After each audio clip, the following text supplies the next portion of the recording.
Did not include that recommendation in here. Next steps, we have a lot of work to do with you. So we have, upon approval of a recommendation, we actually have a lot of statistical work to get going, a lot of experts to involve, to be sure that we have it exactly where we might need it. As a whole, I think Steve and I would say this was I don't know, it was a most professional, uplifting experience, and the knowledge base in that room was remarkable. The statistical pieces in the heads of the panelists were really quite developed, and it was just neat to see people come together and have robust dialogue and come out with a model that says, here's what's important to us. This is fair. We want to be sure that it can handle all configurations of schools. We just kept going back to our values. And so we feel we did that in good integrity and to come up with a good product. And I guess, Steve, I'll let you have the closing remarks. The end. Actually, I do want to thank, real quickly, the DOE staff. They were terrific in the information and anything we asked, they brought forth.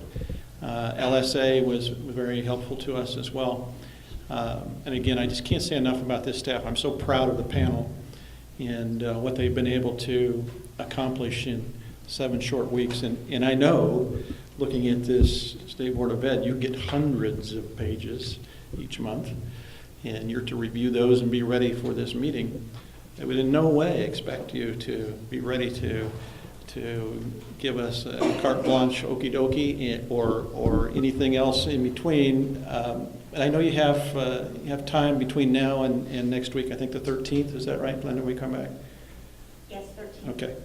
And we'll look forward to being available for discussion and comments and review. And appreciate your interest and obviously your knowledge background of what we had already put forth for you. Thank you very much. Thank you. Yes, Tony. Yeah, I'd just like to make a couple comments. First of all, thank the panel. I think that's a lot of work to do in 7 weeks, and there's some great concepts in there, but I don't think we have a model yet. I mean, we have what are the makings of a model at some point, but without the statistical piece, without the assessment piece, without some form of testing preliminarily of the model, there's just really not a model yet. And I'm not comfortable today and not Wednesday passing on a model, voting to approve a model that we haven't, where we have these big pieces still missing. So I'm thinking, I don't know what we can do because we are under sort of orders from the assembly here. I don't know if it's a matter of sending a resolution or something to legislative leaders and the governor, but we need to tell them this isn't ready. And that's just my feeling. It is not ready. And having been one of the few people here that run the process before, I tend to be way more diligent this time in looking at the fine print and the metrics aren't here. So I'm not comfortable passing this today, Wednesday, or any time until the statistical piece is in, the assessment piece is in, and until there's been some testing of it.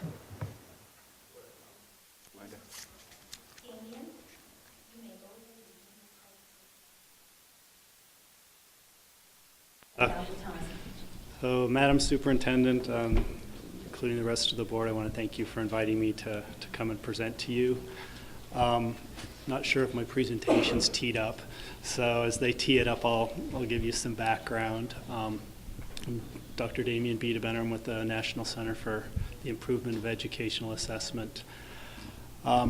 I started doing work with growth models in 2007, which is about the same time I started at the center. And in 2009, I began work with Dr. Wes Bruce with the Indiana Department of Education and looking at their longitudinal data.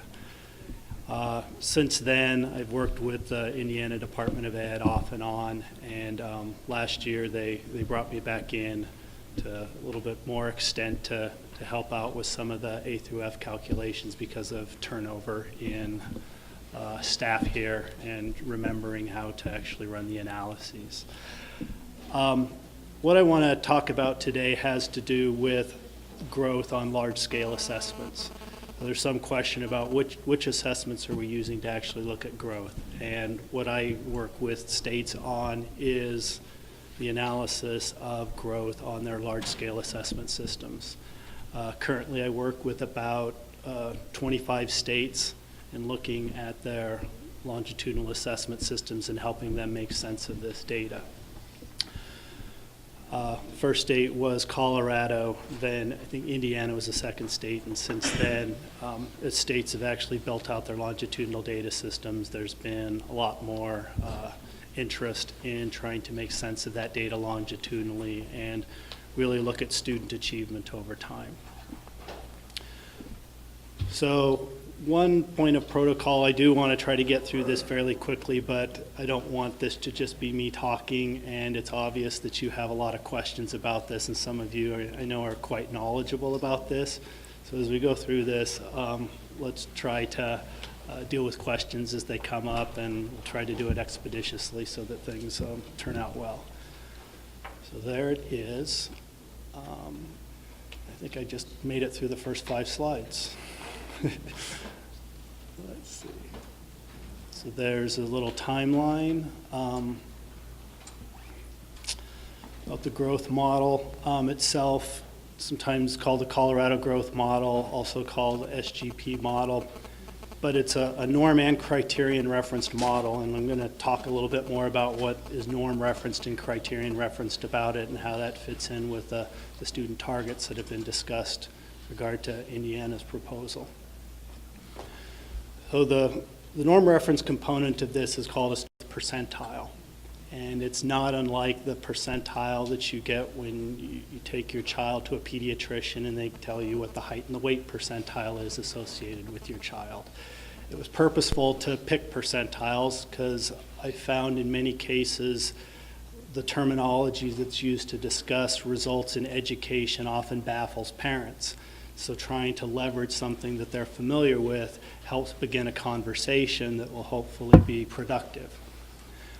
The criterion reference component is called a student growth projection or a trajectory that looks at the progress of the student towards a goal that the state establishes.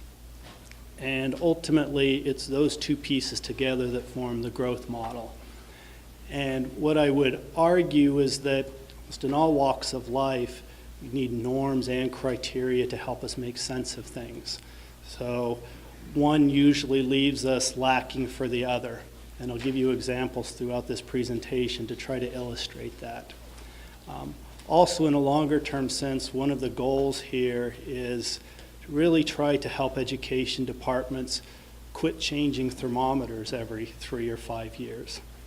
And in doing that, bring in new vocabulary that really just upsets the whole long-term sense of making progress. So the analytic tools that are developed are open source, and my goal is not to become a data cleaner for every state in the country. I actually want states to own this and think that states benefit by owning it. That when they're running the analyses and they can communicate the analyses to stakeholders, that's a benefit for the state itself. So the resources are available for you to look at and are indicated in the presentation. A piece of this that I want you, as you're talking about A through F and building accountability systems, growth models, which is a component of that, address specific questions. Different analytic techniques are designed to answer different questions. And what I encourage you to do is start at the end and think about what questions you want a parent to ask and you to answer. And if you end up building out those questions well, you can go back and find an indicator system that will help you answer those questions. Starting with an indicator system will often help you answer questions that possibly no one wanted answered to begin with. So to illustrate some of the questions that might come up with parents, there's 4 from a survey that Wendy Yen completed in 2007. Did my child make a year's worth of progress? Is my child growing appropriately towards meeting state standards? Is my child growing as much in math and reading? Did my child grow as much this year as last year? There's 4 example questions, the ones that I think are actually relevant. Teacher questions are almost summaries of the individual level questions. Did my students make a year's worth of progress? So as you think about what A through F is about and what the growth model itself does, think about the questions that you want answered. And I believe that the panel, in coming up with the recommendations around the student targets, really wants to answer questions about adequacy of growth. Did students grow enough? Administrator questions often step back a little further. An analogy that I think is helpful here is thinking of the forest and the trees. Parents live, in a sense, in the trees and at a very individual level, whereas administrators and policymakers are often looking down at the system from a 40,000-foot level. And because they're living at the system in different levels, they often talk past one another. And part of coming up with an indicator system is to hopefully connect these different stakeholder groups so they don't talk past each other, and they're actually using the same vocabulary and can have productive discussions. So growth. It's a sticky word, and often when you think about measuring student growth, people like to think of it in terms of things like height and weight. Indiana has what's called a vertical scale that allows you purportedly to subtract scores from, say, grade 6 to grade 5 and report a scale score increase, which is analogous to height and weight. That gives you a magnitude of change. I would argue that people like to think that that magnitude tells you something, but I'm not sure it tells you as much as you think. And I give an example up here that might have a child that grew 4 inches between grade 3 and 4.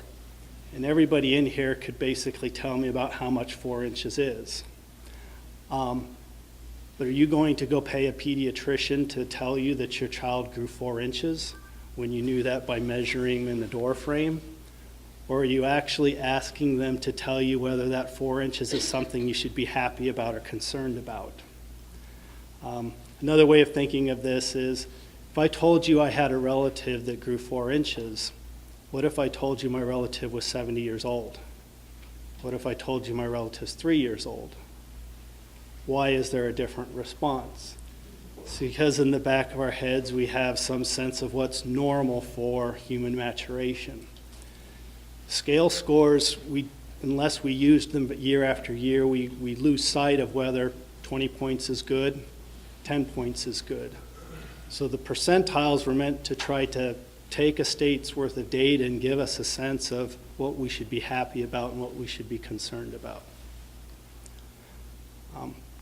So here's an illustration, Indiana-specific illustration with a fictional student. And this is really a happy scenario here in terms of a growth over time. So when we look at student achievement over time here, we're looking at from grade 4 to grade 8, and this is what we would really like to see for almost all students that are low achieving. Where in grade 4 in LA, they're at the pass level, and by grade 8, they had rocketed up to pass plus. And in grade 4 in math, they did not pass, and by grade 8, they had basically moved all the way up. So this narrative we're looking over time is growth, and we're trying to communicate what we like to see versus what we don't like to see. The color of the arrows there indicate the growth percentile that's associated with that give one a sense of just how exemplary their progress was. And you can see over time that they're doing things that are exceptional. 80th percentile growth, 90th percentile growth, year after year. If we could bottle what's going on here, this would be something that's fantastic for all students. But when we see things like this, we want to go and investigate more and figure out what actually is responsible for this phenomenal progress. That's norm referencing. There's a criterion referencing piece that we've talked about in our discussions here about just because we're observing something that's, say, typical, does it necessarily mean that it's good or bad? Another way of illustrating this in the state overall is that when we look at low-achieving students and look at their typical progress, in every state that I've been in, typical progress for low-achieving students doesn't catch them up, whereas typical progress for high-achieving students usually allows them to keep up. Another way of framing that is you start behind, you tend to stay behind, and you start ahead, you tend to stay ahead. It works that way with beginning salaries too, if you're wondering. So there's one piece where norms are powerful in telling us where we are, but criteria are necessary in order to give a quality to that, so that we're not just kind of rank ordering people within a distribution. And that, I think, is the motivation behind the panel's recommendation to try to come up with student targets. We don't want growth to nowhere. We want growth to somewhere. To tell you a happy story in Indiana here, this rather complicated looking chart tells me something quite good about the state of Indiana. This chart shows a lot, but there's 3 gray backgrounds here, where we go from did not pass to pass to pass plus. And those black lines that are streaming across there are trajectories for a hypothetical student that's entering Indiana at the cut point between did not pass and pass plus, and pass. What I'm always interested in seeing is what does typical growth by a student in a state? So that 50th percentile line, which is the middle one there, is what typical growth looks like in the state of Indiana. And what it shows me is that you start there, you're actually moving up towards pass plus. In some states, typical sends you actually lower into the bottom category. So what's typical here in ELA is for students to gradually be moving up. That's a great thing. And your NAEP scores, I think, are testimony. Congratulations on that. The fact that it appears as though you do have a more effective system today than you had several years ago. Now you can imagine dragging that line down. So as students enter lower in that, they have a steeper hill to climb. And that speaks ultimately to a lot of the initiatives to help students out earlier. That you start far enough behind, the hill is so steep to catch up that it becomes almost impossible, given the system, to catch up. Moreover, you can imagine as time gets shorter, if you imagine an individual here in grade 7, if I can, whoops. Imagine in grade 7, if you were in the lowest category, the goal for this student is to reach passing in 1 year. It's essentially like trying to drive from St. Louis to Indianapolis in an hour.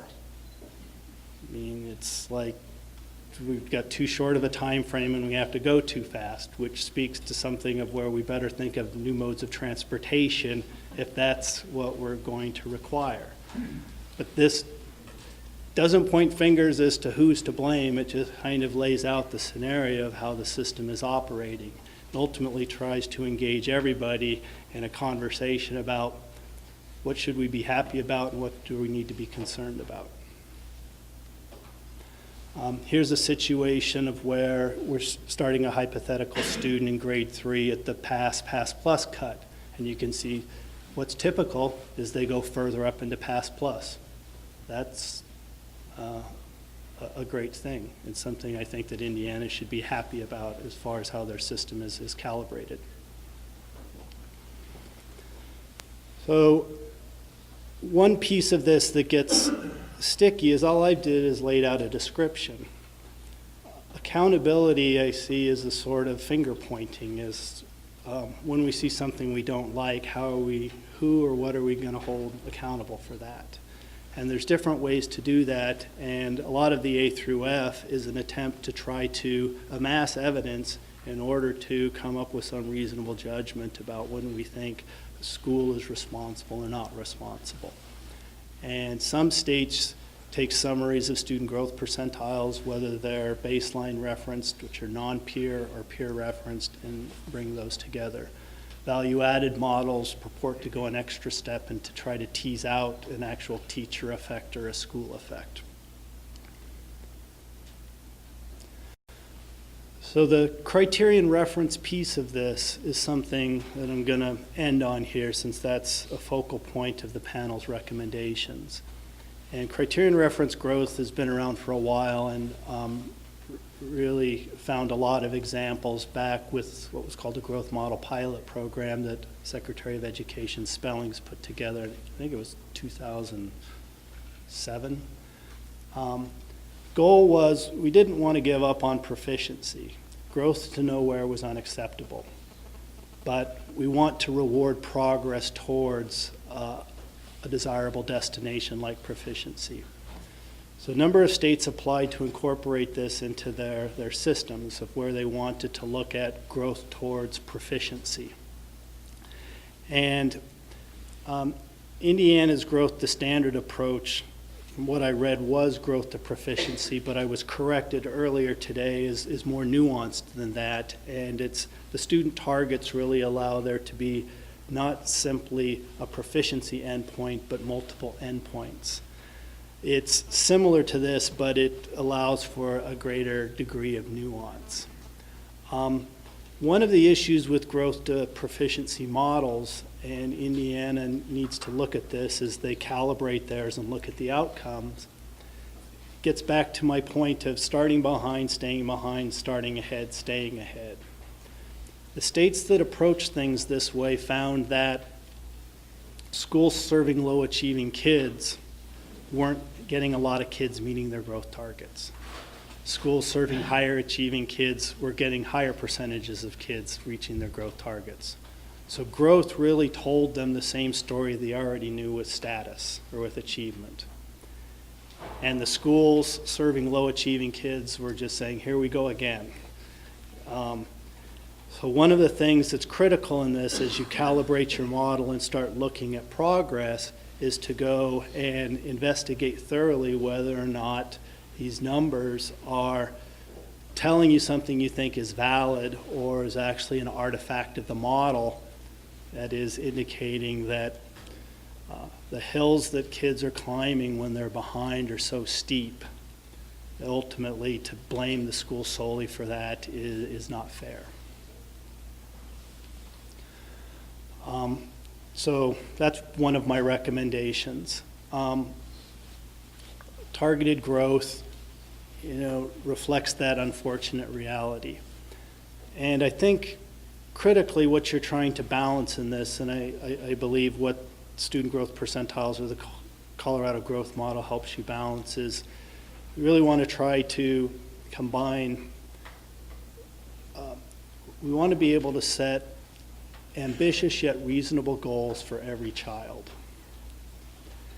And the ambitious yet reasonable part is possible when you have a lot of data, because we can actually go and look at what, say, only 20% of the students were able to do and say, wow, that's pretty exemplary progress. That would be an ambitious goal, yet we think that it's reasonable. The No Child Left Behind's goal of 100% proficient by 2014, many argued, was an unreasonable expectation that was being placed on schools, and that ultimately we were ending up blaming schools for something that was impossible. And that tension of trying to find ambitious yet reasonable is really what's going to be the challenge of the board and of the panel going forward as they start doing impact studies. Doing the balancing that you talked about on that last slide, is it more appropriate for the norm reference to use the school, the district, or the state? Which do you recommend? It's a good question. So In general, I like the state. But it gets back to the conversation that you want to have. If we used the school and we went in and did an exam, we'd say, well, you had great growth for a student in this school.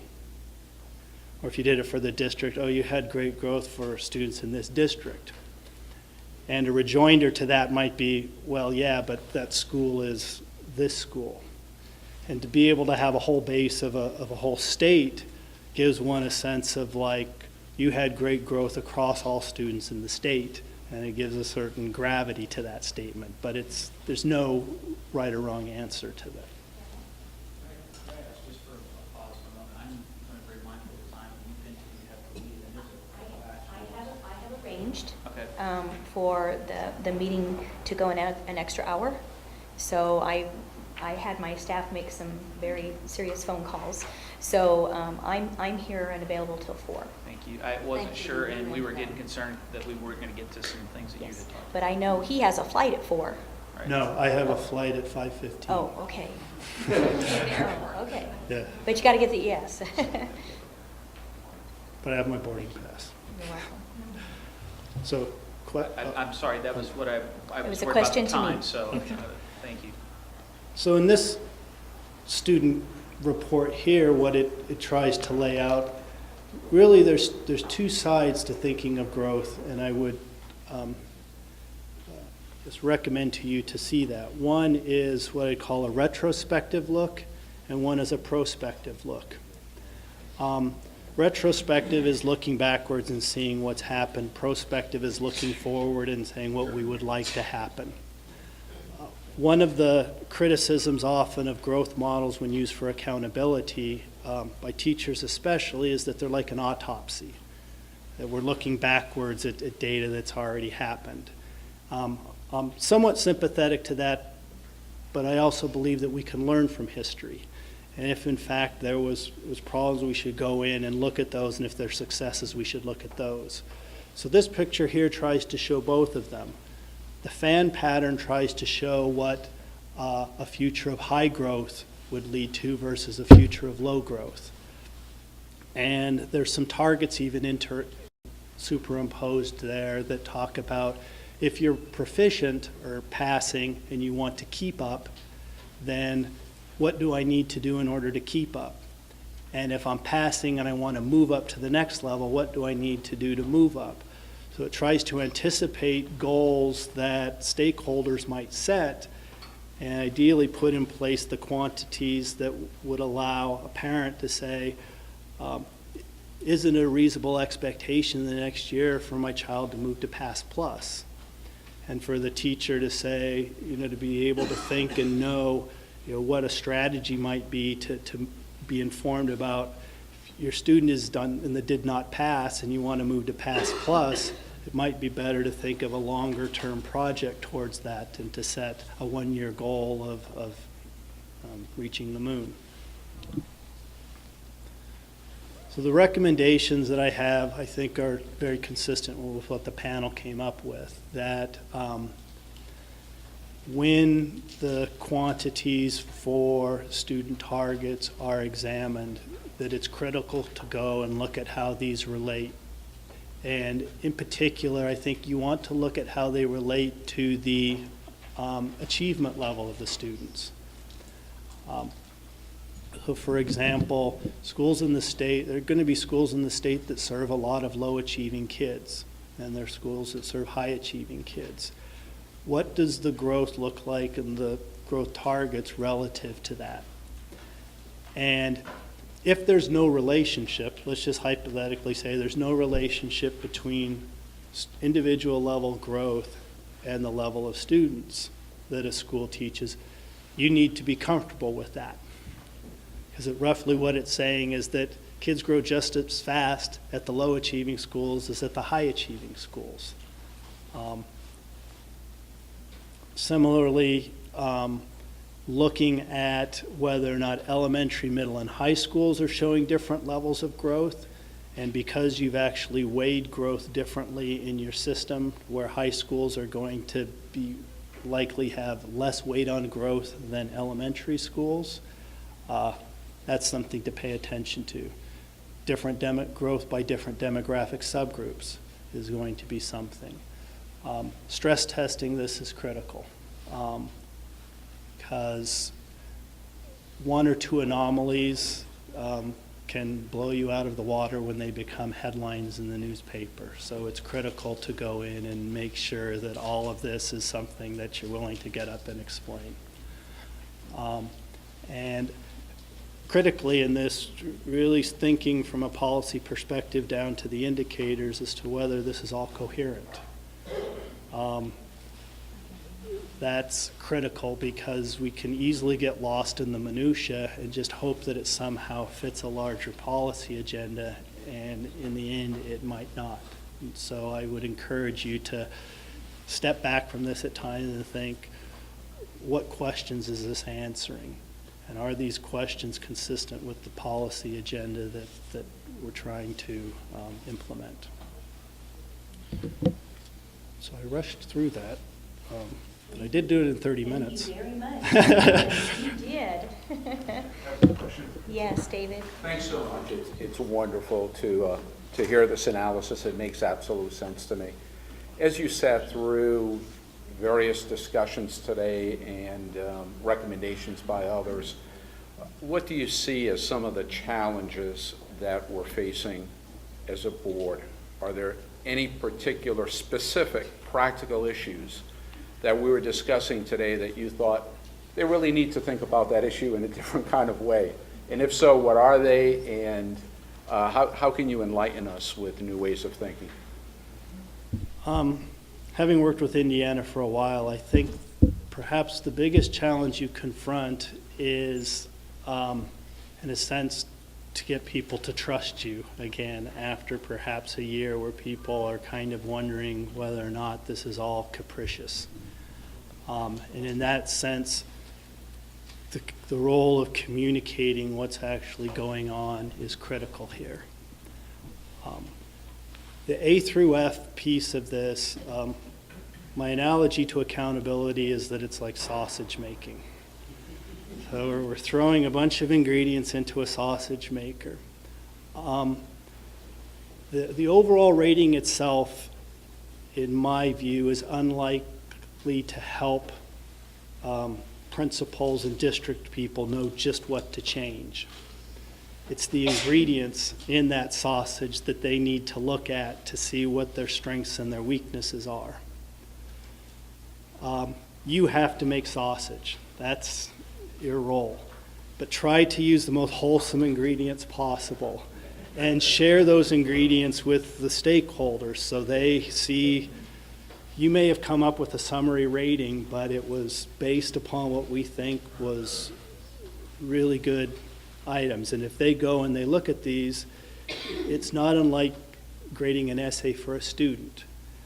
Often they just look at the grade, and there's a number of comments in there that actually could help them become better writers if they look at that. It's the ingredients that make up the grade that's critical to them becoming better. And that communication role, I think, is critical in education, accountability, getting people to look at the ingredients. So you've been qualified as an expert witness. So in your opinion, is our system capricious? Capricious. It's not capricious in the sense that you actually have come up with a very meticulous set of rules to reach an outcome. I'm not sure if it's at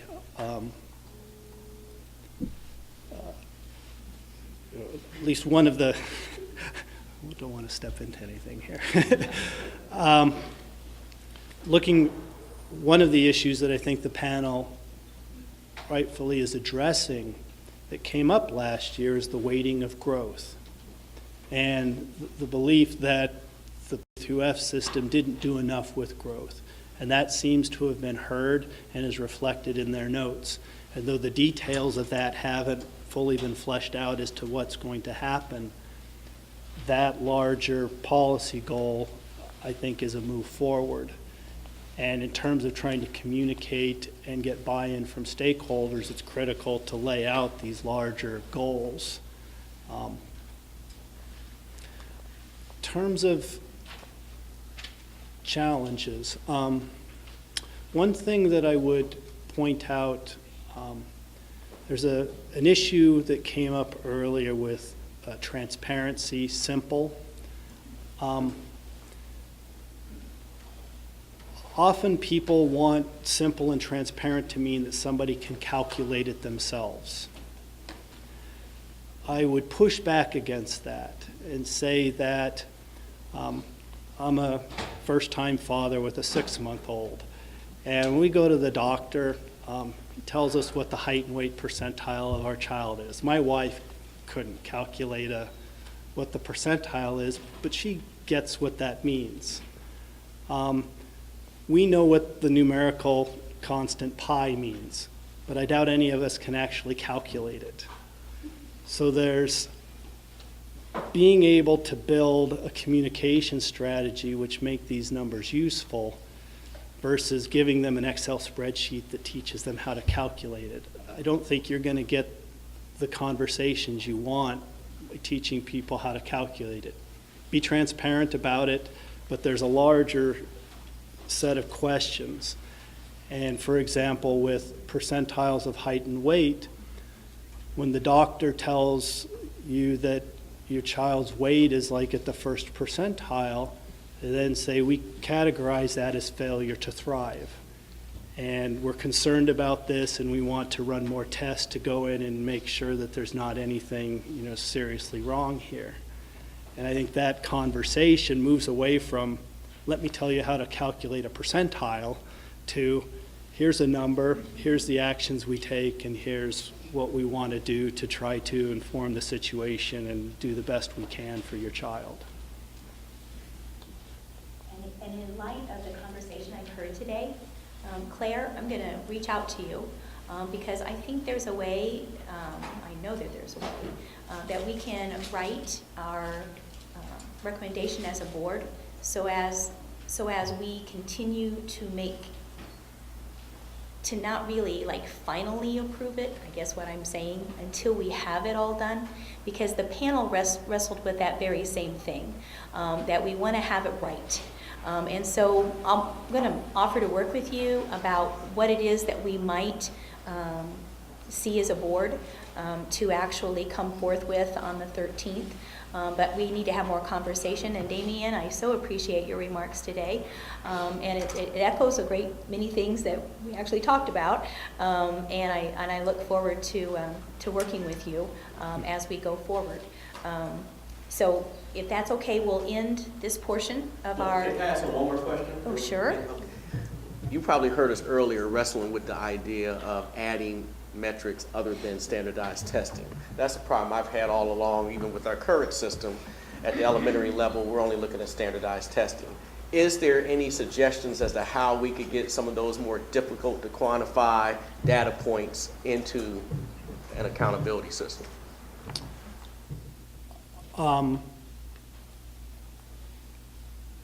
I think you run into one problem becomes this belief in comparability.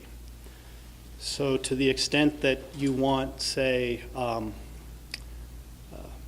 reviews, qualitative reviews to be comparable across corporations or across schools, there might be some belief that they can't be done in a comparable fashion. But it's how you set up your review of the evidence that I think allows you to put anything in that bucket that you want. The belief in large-scale assessment is that it's comparable. It allows us to have a uniform metric. But many argue that uniformity distorts a lot of the independence and local nuance that we want to capture. How do we create a body of evidence that's presented in order to look at that? Now, I actually think that your legislature has written what you get to put in your buckets, but ultimately, an evaluation can take account of many different factors, some large-scale standardized versus some that are very local in nature. Do you know of any states that are successfully doing that? Factoring in things other than standardized testing? Some have attendance, some of them have other measures, but it's not like what we want, which is school culture kinds of pieces. We want to see the school improve, and those are hard to quantify. Yeah, and one Qualify. place where this has actually come up a lot is with teacher evaluation. The minority of teachers are associated with large-scale assessments. Most teachers don't teach reading and math. So how do you evaluate a band teacher? And that's going to involve local evidence and coming up with the protocol that one uses to actually do that is, I think, similar to what you're asking. How do we take account of local situations? Another place this comes up in alternative high schools. Some ways, the fact that the students perhaps didn't go recommit a crime is a success, versus in normal high schools that might not be that important of a metric. So how do we bring about different metrics that are relevant to context that allow us to come up with a fair evaluation? And in terms of states that have done it, I guess I don't know of anybody that's done it well, but I'll bet that there's some promising examples that you could find. Is it possible that we could have the ability to communicate with them if we have specific questions? Because in the interest of time, I do want to follow back, because I have a question about what comparability means. Does it mean equal? And I can email it to you. Yes, At the board's last meeting, you asked us to initiate a contract with experts to advise the board. And so we actually have contracted with Damien, and we've talked earlier this morning with Deputy Superintendent Danielle Shockey. And what we'd like to do, and to have a further conversation next Wednesday, is talk about Dr. Beneventer spending time with the department, helping them to make adjustments as necessary to the growth model, to the A through F model, per the direction of the board, and then also assist the panel as they continue to meet to help advise the board. So we have that contract in place, and I think for ease of efficiency of his time and use of taxpayer dollars, might be best to have the board have a conversation about what that looks like to make sure that we're using his time effectively, because I think he flies all over the country. So, Thank you very much. Thank you. Great conversation today. I'm going to, we have a few more items here under discussion, and I know I've got some people waiting from the Gary Community School Corporation, so if we could take them at this time, and then we will go back to the standards review and guidance.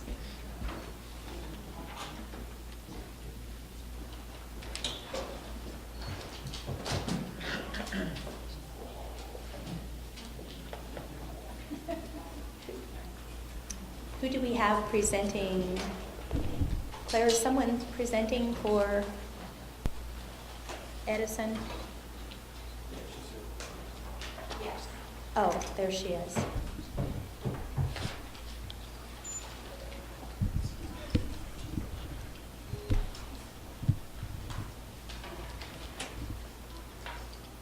The issue before us is that the Gary Community School Corporation, the Edison Learning Shared Services Agreement update is before us. And at the last meeting, we thought we were going to have a signed agreement, and we do not.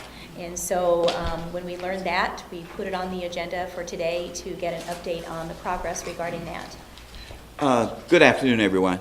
My name is Robert Lewis. I'm one of the attorneys for the Gary Community School Corporation. And we'd like to approach you this afternoon and indicate that we do have an agreement. But unfortunately, we don't. We've diligently tried to pursue this, but apparently no agreement has been reached. Pursuant to the statute and the, as everybody knows, this matter is in litigation right now. And pursuant to the court order, we're going to respectfully request that the superintendent resolve all outstanding issues. If I may read to you the important part of the statute, it indicates that it's 511 IAC 6.2-9-6D. It states that the IDOE shall resolve all disputes that arise in negotiation or execution of the contract under subsection B. The decision, the IDOE, shall be the final administrative decision. So this is in the court order that was issued pursuant to the litigation that was filed last year, and pursuant to the court order, we're now going to respectfully request that the superintendent resolve all outstanding issues. And I'm going to have Maggie, are you in the audience? Maggie, one of the DOE attorneys, addressed this topic because I reached out to Cheryl Pruitt and said that the DOE was not in a position to resolve this dispute. Hi, thank you. So the administrative code site that was just referenced refers to a contract that doesn't exist currently. So the way that the statute is written, or the code is written, there is supposed to be a three-party contract between the department, the special management team, and the school corporation, which would discuss and determine certain levels of services, including things like transportation, building maintenance, special education. The citation, 511 IAC 6.296D, which would give the department the authority to act as the decision maker and make the determinations to resolve the disputes, is therefore ineffective because that contract does not exist. So we, as the department, feel we really don't have any authority under statute to intervene in this situation.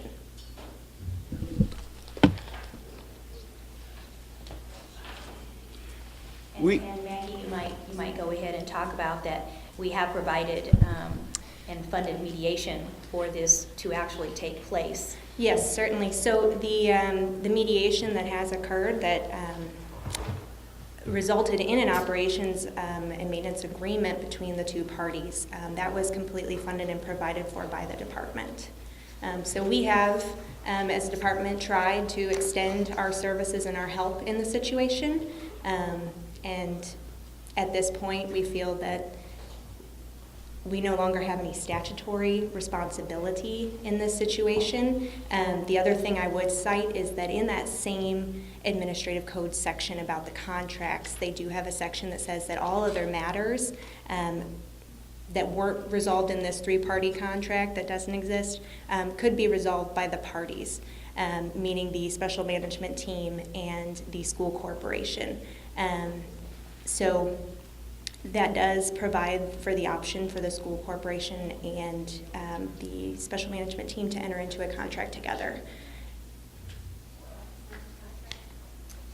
Say that again. Why is there not a contract? You know, I don't know. That's me. Okay, great. Step on in here. Madam Superintendent, members, I'm Sarah Reardon, and I represent Edison Learning. I came before you on October 2nd, and I represented that we had reached an agreement in the mediation process, and I continue to believe that today. I have some materials that I'd like to present to you to explain what has transpired since October 2nd. I know you're over time, and I don't want to take too much more of the board's time, but I'd like an opportunity to just sort of give you some of the materials that I have put together to explain to you why we're where we are. Go ahead and pass them out. Thank If I you. may approach for 1 minute. You may, while she's And- passing them out. But the only thing is, if we're getting into hearing issues, that's where I would object, if this is turning into a hearing versus a static. Sarah, what is it you're passing out? It's a timeline and a series of exhibits that will set forth the communications that have taken place between, I have already provided this information at the request of the mediator, Mr. Sullivan, to Bernice Corley, counsel to the department, as well as to Michelle McCune, counsel to the board. So this information has already, in essence, Madam Superintendent, what it contains is a timeline, a copy of the agreement that was sent to all of us by the mediator on the 2nd of October, and a copy and a number of the email correspondences that were exchanged with Gary's counsel, and then the agreement that Gary actually sent to me on the 25th of October with the signature of her board members, the Gary school board members, and as well as Gary's counsel's signature that had been changed. And it was different in 6 or 7 places from the agreement that the mediator circulated among us on October 2nd, which is the agreement that Edison has signed.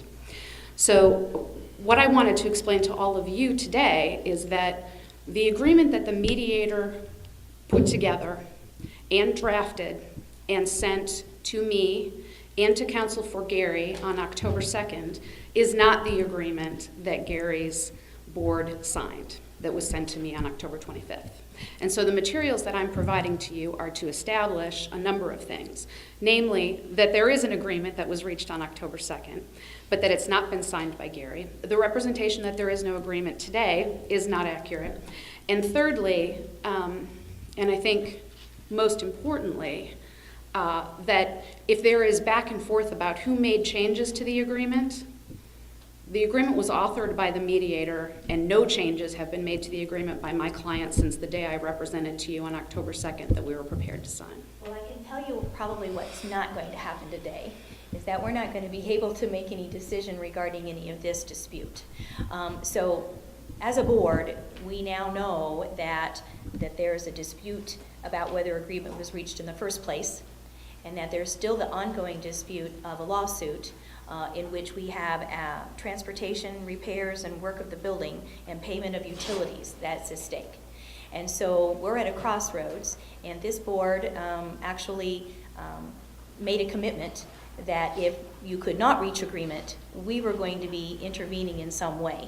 I don't know that we're prepared to do that today, but we're going to actually have to do some serious talking about what we are going to do, because I think the board made a commitment that we're not going to continue to operate without one. Understood. And so we've exhausted our resources, Yes, ma'am. providing a mediator to both groups. Your lawsuit is your lawsuit. I don't care how you get it resolved. But a contract needs to be written that on going forward, here's what you're going to be doing. You can settle your past things on your own, as far as I'm concerned. This board shouldn't have to enter into any kind of lawsuit information regarding that. But regarding your contract going forward and how the two parties are going to operate and the school's going to be run, that shouldn't be something you can't agree to. If I may, So I guess what I'm saying is, we can't solve that issue for you. understood. We're not asking you to. But I felt that it was very important, because I came to this board and told you that we had an agreement, that I explained to you why the situation is as such. And secondly, because this body has spent a tremendous amount of resources to enlist the services of a mediator who has worked very, very hard with us since, I think, February. We've had 3 all-day sessions in Gary where we've worked very, very hard to settle this case. Both sides have made compromises, and on the night of October 1st, I spoke to the mediator who said that we had reached agreement on 2 or 3 last particularly thorny issues, and I felt very satisfied that we could come to this board and say that the investment that you have made was worthwhile, and that we had an agreement that we could go forward with. But because that is not, because I have to go back on my word, basically, I felt it was very important to bring this information to you. And I would also like, we're not asking for any relief today, we're not presenting any evidence today, but I would like to continue distributing the materials that we've put together so that members of the board can drill down and really see what this is about. Well, we're not certain. First of all, there's not lawsuit information in there, which we There probably... isn't, I can assure you of that as counsel. It is only regarding the actual... The mediation process. Mediation And the process. communication since Tra- October 2nd. Tracy, you may go ahead and speak. Excuse me, please. if I may. Tracy, go ahead and speak. Good afternoon, everyone. First, I haven't had an opportunity to see the materials that she is distributing. But as counsel for the Gary Community School Corporation, we represent a board, so any agreements are tentative until the board makes a final decision.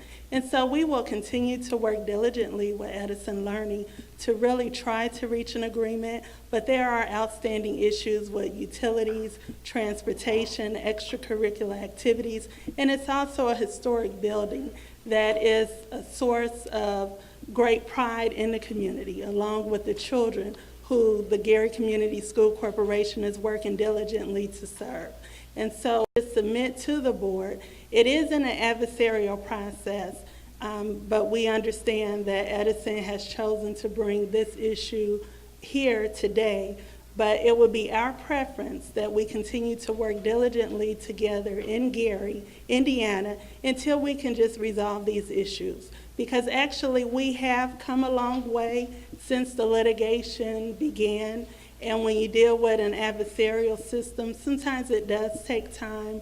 But we have our superintendent here, we have the president of our school board, so we are all willing to continue to work diligently to try to reach a solution on these issues that we've come close to, but we're not completely there, but we're still willing to work there.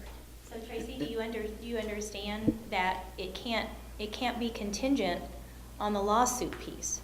We're looking for a contract that's going to move forward, that you guys are going to operate under, so that you don't have continued disputes.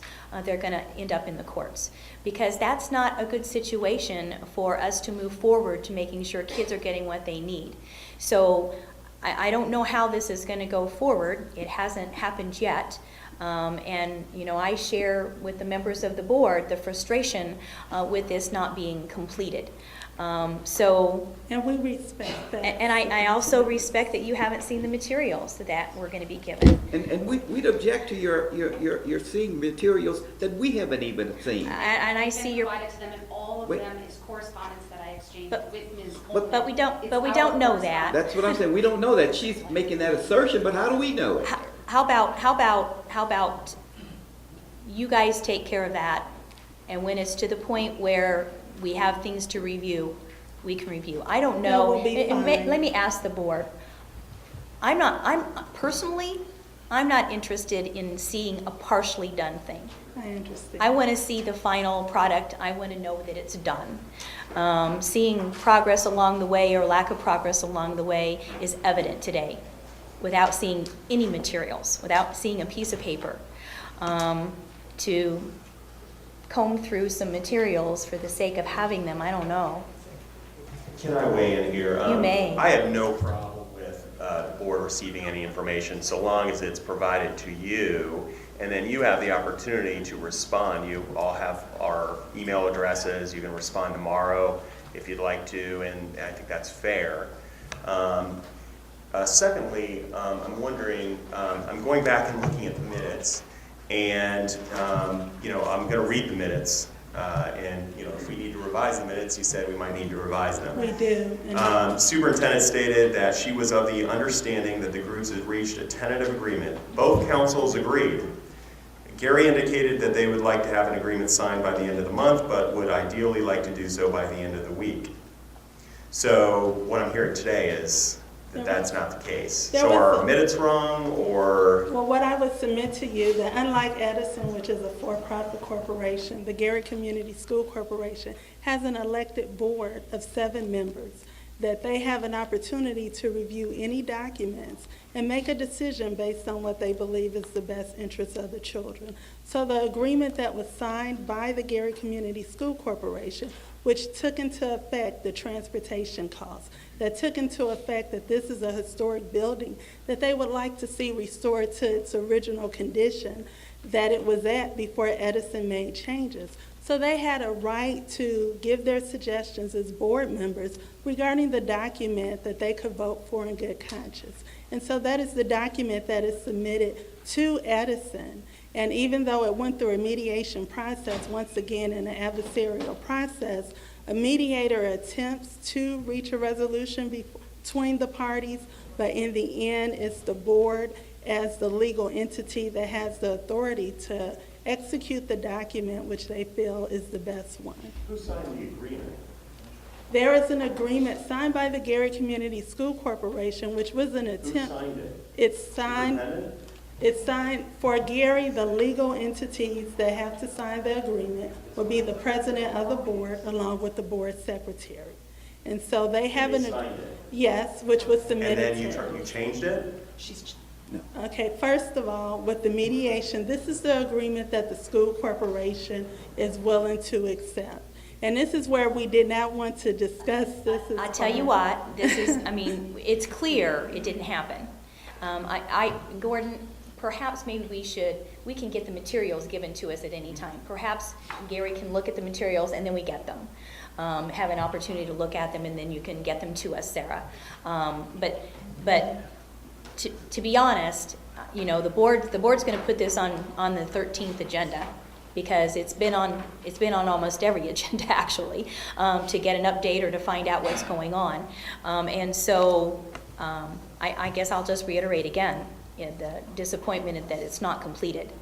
And I know we all feel the same way. Excuse me, and if I may respectfully ask, and actually the mediation process was going along until it was decided for the board to intervene and overview the process. We believe that our time would better be served to just continue to work diligently to try to reach a resolution. So we would just respectfully ask if it could just be taken off the agenda to see where we can get. So you're saying that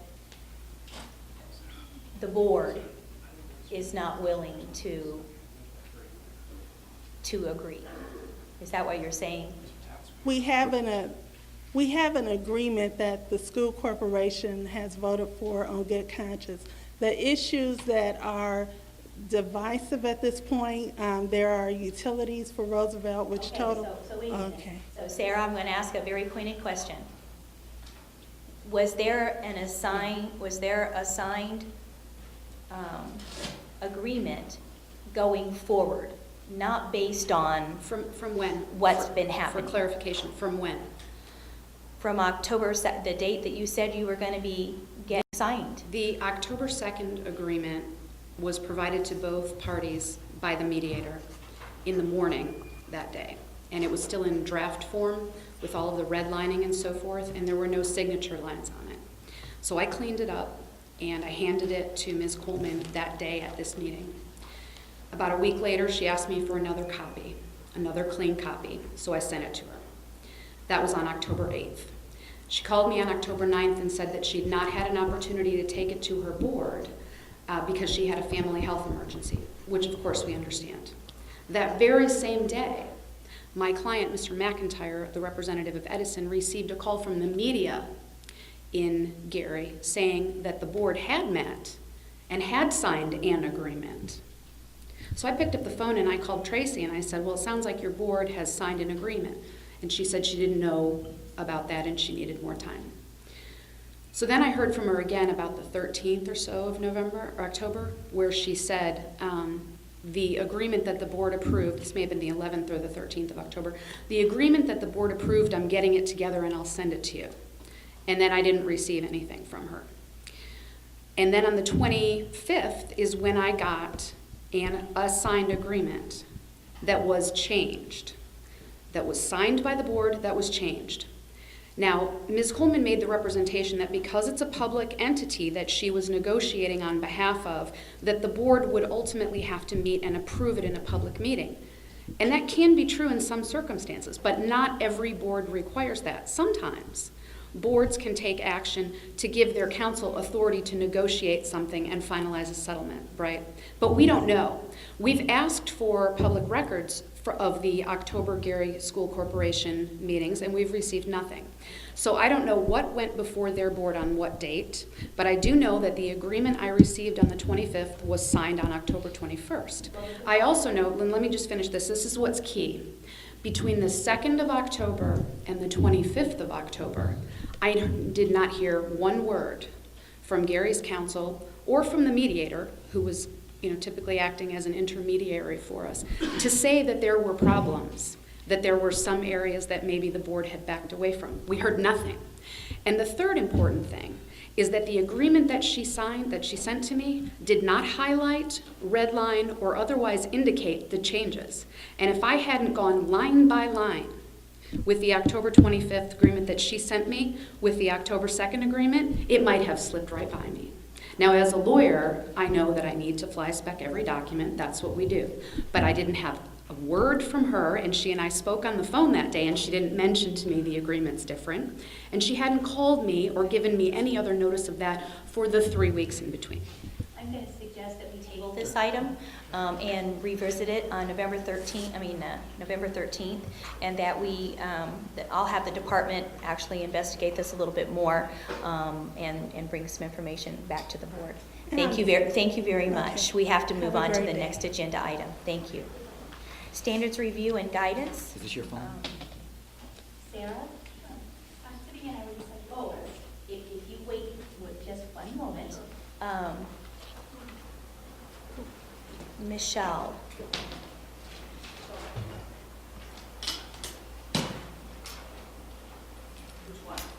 Yeah, Michelle, do you have a very, very brief piece on what's happening at grade 2? Because I know that's part of the issue that we're talking about here today. Thank you, Sarah. It's part of what? It's part of mine. Amy's first, and I'm next. Sure. But we're limited on time, so is it quick? What we have for you is an update on both things, the request of Brad and the request of Sarah.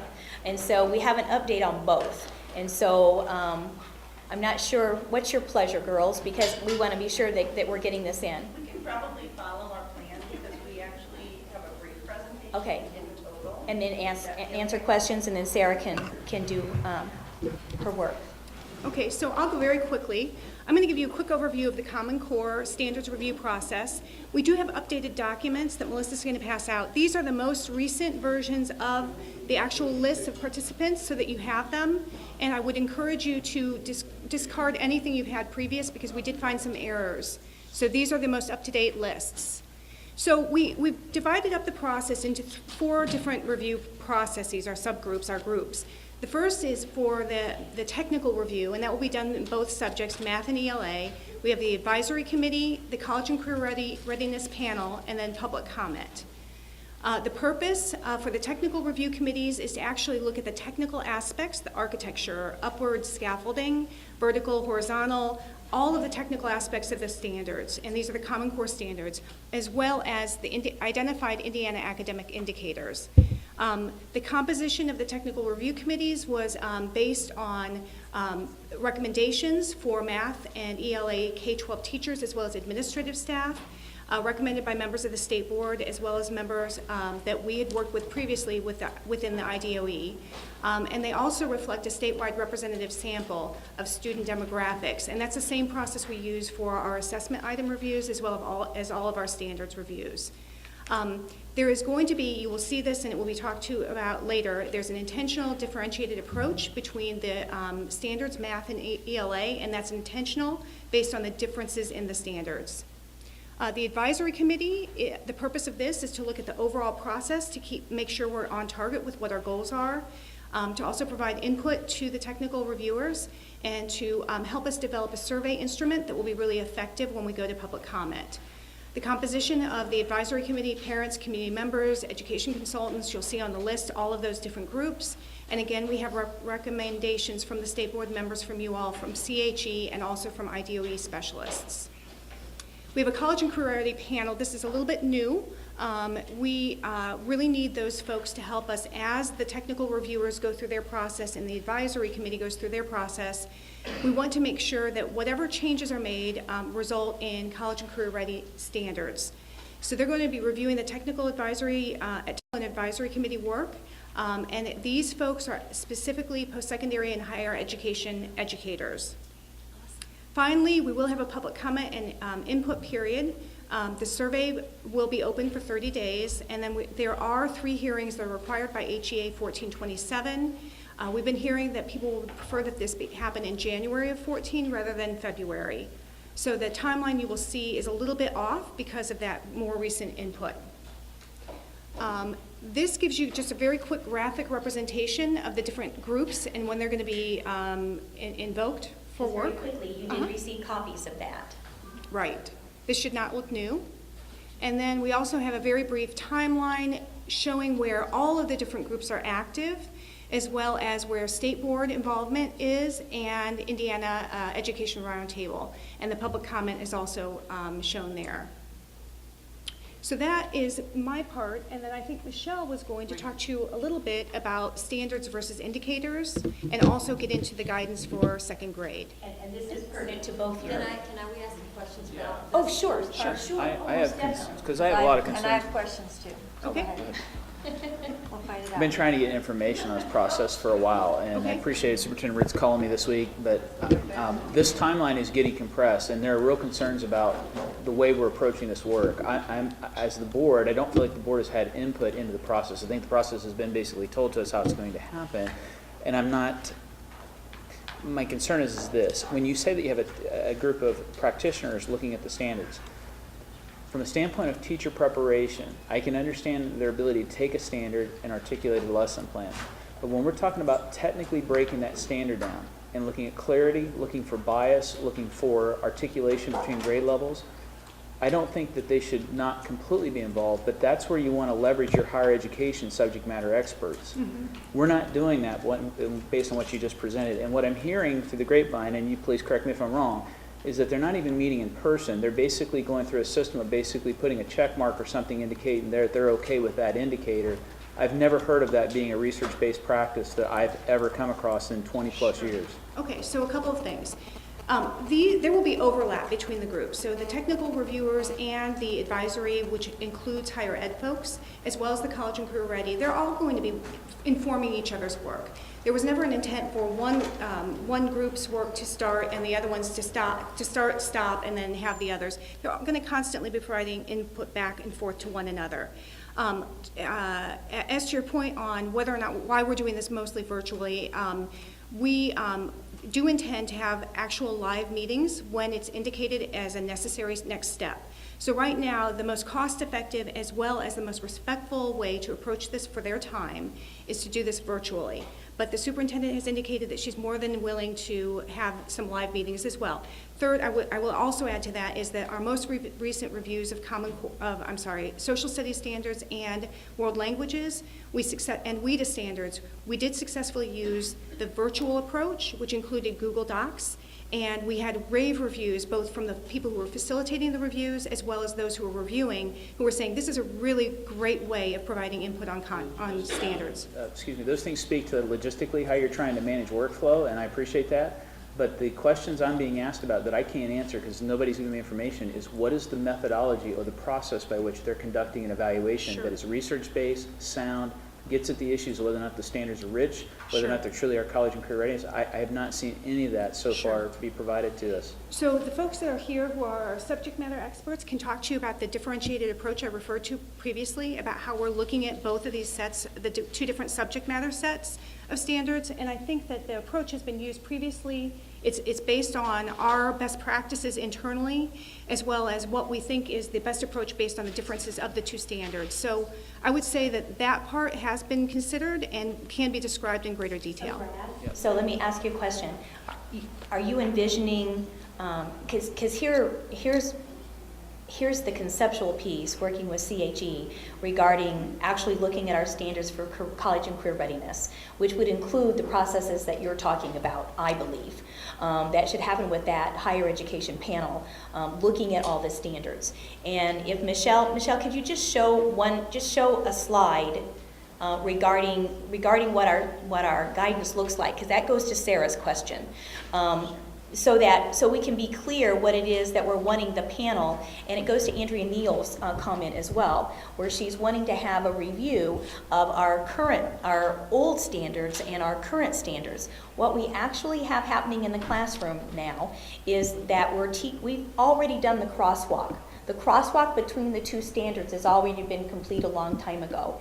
And so teachers are teaching Common Core, and then we have several of Indiana old academic standards indicators that we're teaching alongside of them. So it encompasses everything that we had in the beginning. And so that's the cross. I think you are wanting to have that to happen. What I'm suggesting is not a crosswalk, it's an actual evaluation. No, the crosswalk's done. The crosswalk is finished. I'm not that interested in the crosswalk as much as an evaluation of both Common Core and the 2008 and 2009 draft math standards. to look at them truly on their own individually. I'm not worried about the crosswalk. I guess in the interest of time, because I know time's getting away from us, and I certainly wanted to, Sarah, you've been so patient, and I know what it's like to try and get on the agenda. Would it be advantageous, I'm just asking as a suggestion, would it be advantageous to allow me to bring an alternative back on the 13th of what I'm looking for, and work with staff on that in some form of a way to communicate that, either in some kind of a draft resolution, something that says for the board to be able to give some direction. I understand the DOE is moving forward on a process, but I don't feel like it included the level of board input that we've been trying to get. I know I've been trying to get information, get this as an agenda item, and I appreciate the phone call, but I really want a chance to say, as a board member, can we talk about that process? Because I don't think this board has. And I'm going to tag on because I've talked to Brad several times, and as I watch his emails of what he's asking for, I'm kind of just chiming in like I want some of the same input, because what I'm envisioning is when we have to decide what do we do